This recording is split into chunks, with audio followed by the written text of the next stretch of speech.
Guys, nous nous retrouvons encore aujourd'hui pour discuter de Mercato.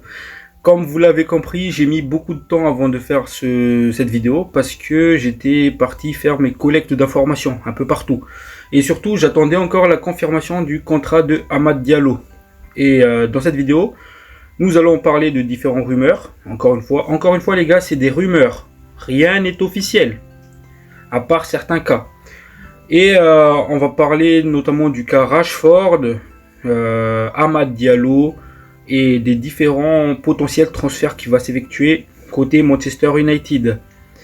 Sur ce les gars, abonnez-vous, un petit like, un petit commentaire, ça fait toujours plaisir. On attaque tout de suite.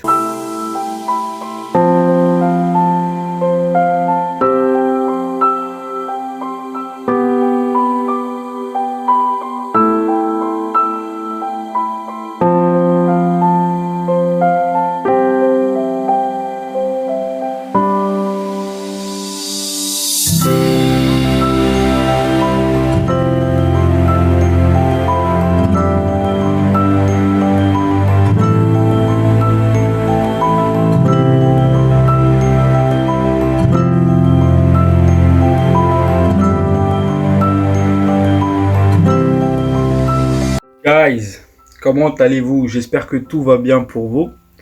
Comme je l'ai dit en intro, nous allons parler Mercato, des rumeurs. Je précise bien, des rumeurs Mercato. Parce que il y avait quelqu'un dans les commentaires qui me disait qu'on était des rêveurs. C'est-à-dire, on s'imaginait trop de choses. Encore une fois, les rumeurs qui sortent dans cette vidéo, c'est des rumeurs qui sont apparues côté Manchester United. Je les répète. Et surtout les sources d'où j'ai tiré ces informations-là, Fabrizio Romano, des sources ultra connues, des journalistes ultra connus. Donc en fait, encore une fois, c'est des rumeurs. Voilà.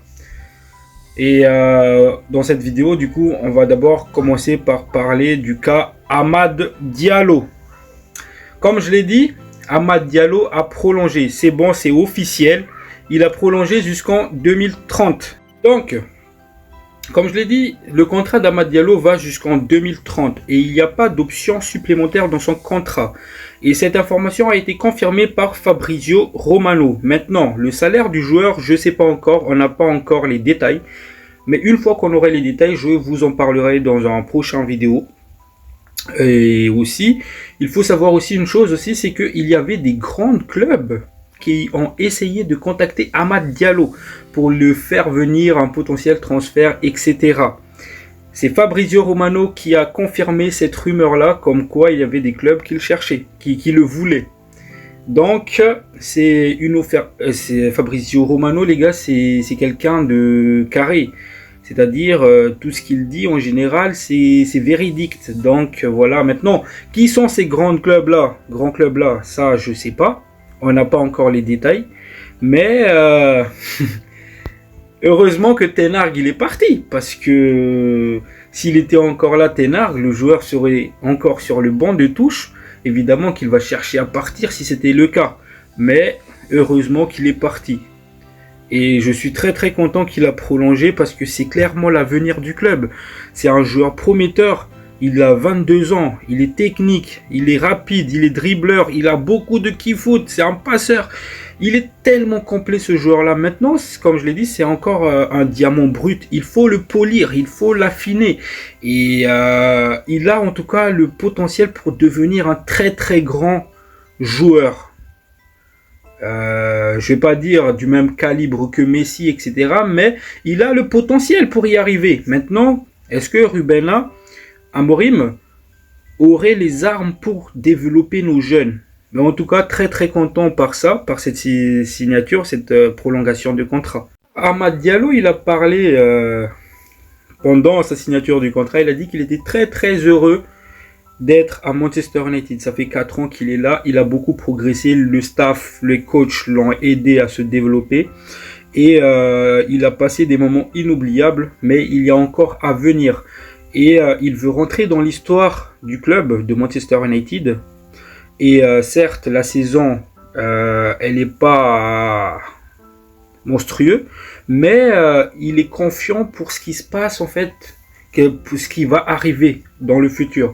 Et il espère toujours se développer. Tels sont les propos d'Amad Diallo, évidemment. Là, je vous fais une bref résumé de ce qu'il disait. Mais, encore une fois, ça montre l'ambition du joueur parce qu'il veut rentrer dans l'histoire de Manchester United, c'est-à-dire devenir un légende du club. Il montre clairement son amour pour le club. Et je l'ai déjà souligné, en fait, quand il est venu à l'époque, il y a 4 ans, de Atalanta chez nous, certes, pas dans mes vidéos, mais avec mes amis, que c'était un gamin qui voulait United. C'était son rêve de jouer à Manchester United. Et franchement, je suis content de voir que le joueur, il a des ambitions de devenir un grand joueur. Parce que oui, il faut être un grand joueur pour faire partie de l'histoire, la longue histoire de Manchester United. Et je suis très très heureux de cette prolongation. Et surtout sa réaction, ça montre son amour du club, du maillot. Et Amad, on est là. On te soutiendra, mon pote. D'ailleurs, pendant cette signature de contrat, il y avait une autre personne qui était avec lui. C'est Jason Wilcox. D'ailleurs, il a tenu à faire l'éloge du joueur en disant que c'était un joueur polyvalent, un joueur technique, un joueur bon balle au pied, c'est un joueur prometteur. Et merci beaucoup de nous le rappeler, parce que ça, on le sait déjà. Et c'est intéressant parce que tout le monde va dans le même sens. C'est-à-dire que même le staff, même la direction connaît la qualité de Amad Diallo. Maintenant, petite parenthèse, Ten Hag. Pourquoi toi, t'as pas reconnu les qualités d'Amad? Pourquoi toi, t'as pas connu les qualités d'Amad? Bref, il est plus là, heureusement. Mais voilà, on est très très content de cette prolongation. Maintenant, on va parler d'autre chose. Vous vous rappelez, pendant l'été, il y avait un gars qui nous a rejoint, Christophe Vivel. Il nous a rejoint pour être responsable de recrutement. Et par contre, il était venu en intérim. Et maintenant, en fait, United est en négociation avec lui pour un contrat à long terme. C'est-à-dire que United souhaite le garder à long terme. Parce que, pourquoi du coup? Parce que je pense que Christophe Vivel, il a fait un bon taf. Ce qui a convaincu en fait Ineos de le garder, de le proposer un bon contrat. Donc, encore une fois, c'est une bonne nouvelle pour nous parce que c'est un gars ultra intéressant. Il a fait beaucoup de choses dans son CV et c'est énorme. Donc, j'espère que ça va se faire. Parce que s'il était incompétent, en fait, Ineos n'allait pas le garder. Comme Dan Ashworth. Encore une fois, Dan Ashworth. On est venu, on a fait le pressing pour l'avoir, mais finalement, au bout de quelques mois, on a décidé de se séparer de lui. Donc voilà, ce qui nous montre peut-être que Christophe Vivel, il est vraiment compétent au sein de Manchester United. Donc voilà, encore une fois. Voilà les gars, tout ce qui est savoir un peu au sein de l'équipe actuellement. Maintenant, on va parler des différentes rumeurs de Mercato. Casemiro, on attaque direct par Casemiro. Là, en fait, c'est une question de temps avant qu'il parte. Peut-être d'heures, peut-être de jours. Mais une chose est sûre, il y a un accord de trouver entre le joueur et son futur club. Et maintenant, on attend la confirmation, voire même, est-ce que Manchester United a déjà reçu l'offre du club en question? Et on attend justement que ça soit déclaré comme quoi Where he go de Fabrizio Romano en disant ouais ça y est il est parti. Là c'est une question de temps. Peut-être que peut-être que dans ma prochaine vidéo je vais vous dire c'est bon Casemiro il est parti. Juste pour vous dire à quel point on est tout proche d'un accord. Maintenant selon les sources il va partir pour un salaire de 650 000 livres par semaine. Quasiment le double comme je l'ai dit hier. Et du coup, le club en question, c'est Al Nasser, le club de Cristiano Ronaldo. Et le joueur, il est déjà en partance, clairement. Parce que là, du coup, de côté Al Nasser, ça parle beaucoup justement de l'arrivée de Casemiro. Et voilà, l'offre, ça va tourner autour des 25 millions de livres. Ce qui est une offre intéressante pour nous, pour un joueur en fin de cycle, hein, qui nous apporte plus rien. Donc 25 millions d'euros, 25 millions de livres, c'est beaucoup. Donc voilà, c'était un grand joueur, mais Manchester United a besoin de changer d'air. Donc, voilà. Il y a une autre information qui est tombée à prendre avec des pincettes. Ça concerne Christian Eriksen, le Danois. On nous apprend que le joueur va probablement partir ce mois de janvier. Et selon les sources, c'est quasi sûr à 80%. Mais maintenant, où? Encore une fois, ça on ne sait pas. Peut-être en Arabie Saoudite, peut-être en Turquie, peut-être aux Pays-Bas. Notamment, il y a l'Ajax Amsterdam qui le voulait déjà l'été dernier. Donc, pourquoi pas? Encore une fois, ça va nous libérer des masses salariales avec Casemiro, 350 000 livres par semaine. Et Christian Eriksen qui est quasiment à 150 000 livres par semaine. Ça va nous libérer justement ces masses salariales-là. Donc voilà, ils vont partir. Et l'autre rumeur, c'est que ça concerne Garnacho. Selon les sources, le PSG et l'Atlético Madrid surveillent de très très près la situation de Garnacho. S'il y a un transfert qui doit se faire, cependant, ça ne va pas se faire dès ce mois de janvier, mais pour l'été prochain, l'été 2025. Donc, pour moi, Garnacho, il a quasiment le deuxième partie de la saison pour prouver qu'il peut rester à Manchester United. Parce que je pense que Ineos, il prendra la décision de vendre Garnacho s'il ne prouve pas qu'il est bon, qu'on peut compter sur lui, qu'il est... Voilà. Donc voilà, encore une fois, c'est un challenge pour Garnacho de prouver tout ce qu'il vaut jusqu'à la fin de la saison. Mais sinon, il y a le PSG qui le surveille et l'Atlético Madrid. Maintenant, il y a le piste d'un numéro 9 qui revient aussi. Randal Kolo Muani. Bon. Revenons, je pense que Manchester United, sur le piste Osimhen, c'est en train de refroidir. Maintenant, encore une fois, est-ce que ça se refroidit vraiment? Ou bien est-ce que Manchester United et Naples travaillent en coulisses? Ça, je ne sais pas. Mais en tout cas, il y a un rumeur d'un numéro 9 qui revient souvent ces derniers temps. C'est Randal Kolo Muani. Comme quoi, Manchester United a déjà contacté l'agent et les représentants du joueur pour discuter d'un potentiel prêt à Manchester United. Sachant qu'il y a aussi la Juventus qui est intéressé par le joueur. En tout cas, l'entourage du joueur pousse pour que Kolo Muani quitte le PSG. Mais pour aller où? Manchester, Juventus, on ne sait pas encore. Voilà pour Randal Kolo Muani. Encore une fois, si c'est en prêt, je préfère avoir un 9 que ne pas en avoir. Déjà de 1. Si c'est en prêt, Kolo Muani, si c'est en prêt, je suis d'accord. Mais pas pour un achat. Et par contre, c'est pas le choix idéal. Moi, je partirais sur du Victor Osimhen. Mais encore une fois, Manchester United n'a pas les sous pour l'acheter, Osimhen. C'est là où ça bloque. Évidemment, ils sont en train de tenter des coups comme des échanges pour l'avoir. Ou bien attendre une vente de Marcus Rashford qui est peu probable. Mais on ne sait pas. Parce que en fait, le 9, c'est pas vraiment le priorité. C'est le latéral. C'est le piston gauche qui est le priorité de United. Donc peut-être que le 9, ça sera une priorité pour l'été prochain. Voilà en tout cas concernant Randal Kolo Muani à Manchester United. Donc je sais pas si c'est un piste qui vous plaît. N'hésitez pas à le dire dans le commentaire, à me le souligner, à me donner vos avis sur ce cas-là.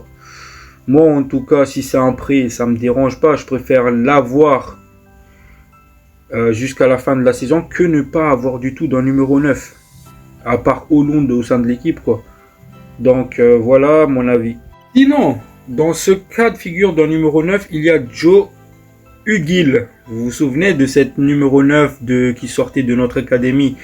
Ce petit jeune qui était avec nous pendant la prépa, qui était plutôt bon. En fait, il est revenu de son prêt et pour repartir justement vers un autre club en prêt. Mais encore une fois, United, si on n'a pas les sous pour aller chercher un 9, au lieu de me parler du Kolo Muani, Nani, faites confiance au petit jeune Joe Hugill. c'est un profil très très intéressant. Encore une fois, on a vu pendant la prépa. Le seul problème du joueur, c'est que c'est un gringalet. Mais sinon, on a des bons neufs dans l'académie. Il y a Obi Chido. Il y a Whitley. Et maintenant, il y a Joe Hugill qui est revenu. D'ailleurs, Joe Hugill, pendant cette première partie de saison, il était plutôt intéressant pendant son prêt. Donc, voilà, ça peut être un choix aussi, un alternatif. Et on verra ce qui se passe. Ensuite, Manchester United tente une approche avec Naples. Cette approche consiste plutôt en un échange entre Marcus Rashford et un joueur du Napoli. Et ce joueur, c'est l'ailier de la Bosnie de 23 ans qui s'appelle Kvaratskhelia. Franchement, si ça se fait, ce deal-là, je dis masterclass. Parce que l'ailier du Napoli, il est bon. C'est un très très bon joueur. C'est un joueur technique. C'est un joueur dribbleur. C'est un finisseur. On a vu il y a 2 saisons, lui et Osimhen a porté le Napoli quasiment offensivement. Et même malgré la saison moyenne du Napoli depuis, il reste un bon joueur. Et plusieurs clubs sont intéressés par le joueur. Maintenant, je ne pense pas que Napoli va accepter ce deal-là. Je ne pense pas.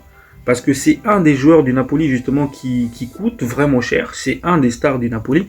Ils ne vont jamais accepter cet échange-là. Mais si ça se fait, je dis masterclass.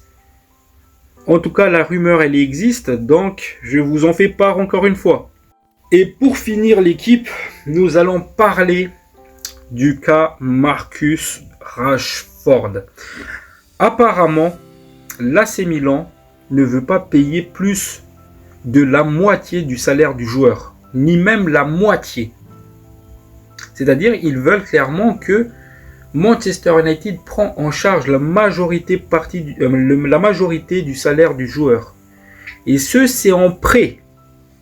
Prêt avec une obligation d'achat, certes, à certaines conditions.